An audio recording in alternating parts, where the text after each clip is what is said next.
ఎన్టీఆర్ జిల్లా తిరువూరులో టీడీపీ అరాచకం. వైఎస్ఆర్సీపీ నేత స్వామిదాస్ ఇంటిని ముట్టడించిన టీడీపీ గూండాలు. మున్సిపల్ చైర్మన్ ఎన్నిక నేపథ్యంలో తెలుగుదేశం కుట్రలు. తిరువూరు మున్సిపల్ చైర్మన్ ఎన్నికపై హైకోర్టు కీలక ఆదేశాలు. అరగంటలో భద్రతా ఏర్పాట్లు చేయాలి అని ఆదేశం. పాత బస్తీ అగ్ని ప్రమాద ఘటనపై విచారణ కమిటీ. 6 ఉన్నతాధికారులతో కమిటీ ఏర్పాటు. కాసేపట్లో స్థానిక సంస్థల ప్రజాప్రతినిధులతో వైఎస్ జగన్ భేటీ. తాజా రాజకీయ పరిణామాలు సహా అనేక అంశాలపై చర్చ. స్టీల్ ప్లాంట్ కాంట్రాక్టు కార్మికుల నిరవధిక సమ్మె. తొలగించిన కాంట్రాక్టు ఉద్యోగులను విధుల్లోకి తీసుకోవాలి అని డిమాండ్. తెలంగాణ రాజ్ భవన్ చోరీ కేసులో మరో ట్విస్ట్. హార్డ్ డిస్క్లను ఎత్తుకెళ్లిన సస్పెండ్ అయిన ఉద్యోగి శ్రీనివాస్. బంగ్లాదేశ్ అక్రమ వలసదారులపై ఉక్కుపాతం. అహ్మదాబాద్లోని చందోలాలో భారీ ఆపరేషన్. అక్రమ నిర్మాణాలను తొలగిస్తున్న అధికారులు. ఇవాళ జీవీఎంసీ డిప్యూటీ మేయర్ ఎన్నిక. అసంతృప్తిగా ఉన్న కాపు, యాదవ సామాజిక వర్గానికి చెందిన టీడీపీ కార్పొరేటర్లు. హనుమకొండ కాకతీయ విశ్వవిద్యాలయంలో అర్ధరాత్రి హైడ్రామా. పీజీ సెమిస్టర్ పరీక్షలు వాయిదా వేయాలి అని విద్యార్థుల నిరసన. తన జీవితాన్ని ప్రజాసేవకు అంకితం చేసిన మహోన్నత వ్యక్తి ప్రకాశం పంతులు. టంగుటూరి ప్రకాశం పంతులు వర్ధంతి సందర్భంగా వైఎస్ జగన్ నివాళి.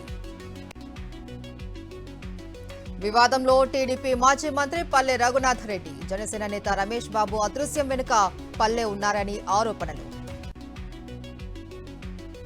6వ రోజుకు చేరిన సరస్వతి పుష్కరాలు. కాళేశ్వరం త్రివేణి సంగమంలో భక్తుల పుణ్యస్నానాలు.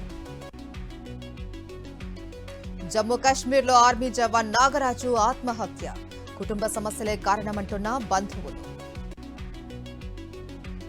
కాకినాడ జిల్లా ఉప్పాడ తీరంలో నాటు పడవ బోల్తా. మత్స్యకారుడు గల్లంతు. మరో 2 సురక్షితం. భారత్ దాడి చేస్తే పాక్ కలుగులో దాక్కోవాల్సిందే. పాకిస్తాన్ మొత్తంపై అటాక్ చేసే సామర్థ్యం ఉందన్న air defence DG. Jammu Kashmir సరిహద్దు గ్రామంలో పడిన పాకిస్తాన్ బాంబ్. లైవ్ షెల్ ను గుర్తించి జాగ్రత్తగా పేల్చేసిన బాంబ్ డిఫ్యూజింగ్ సిబ్బంది. బీఎస్పీ జాతీయ సమన్వయకర్తగా ఆకాష్ ఆనంద్. మేనల్లుడికి కీలక బాధ్యతలు అప్పగించిన మాయావతి. హైకోర్టు మాజీ న్యాయమూర్తులందరికీ సమాన పెన్షన్ ఇవ్వాలి. సుప్రీంకోర్టు కీలక ఆదేశాలు జారీ. పుతిన్, జెలెన్స్కీలతో ఫోన్లో మాట్లాడిన అమెరికా అధ్యక్షుడు. తక్షణ చర్చలకు ఇరు దేశాలు అంగీకరించాయి అన్న ట్రంప్. అక్రమ వలసలకు సహకరించే భారత సంస్థలపై వీసా ఆంక్షలు. అమెరికా విదేశాంగ శాఖ హెచ్చరిక. ఆసియా కప్పై ఇంకా చర్చించనే లేదు. భారత్ వైదొలిగింది అనే వార్తలను ఖండించిన బీసీసీఐ. నేడు చెన్నైతో తలపన్నున్న రాజస్థాన్. ఢిల్లీ వేదికగా రాత్రి 7:30 గంటలకు మ్యాచ్. ప్రపంచంపై మరోసారి కరోనా పంజా. సింగపూర్, హాంకాంగ్లో మళ్లీ పెరుగుతున్న కేసుల సంఖ్య. బంగాళాఖాతంలో కొనసాగుతున్న ఉపరితల ఆవర్తనం. ఉత్తరాంధ్ర వ్యాప్తంగా విస్తారంగా వర్షాలు.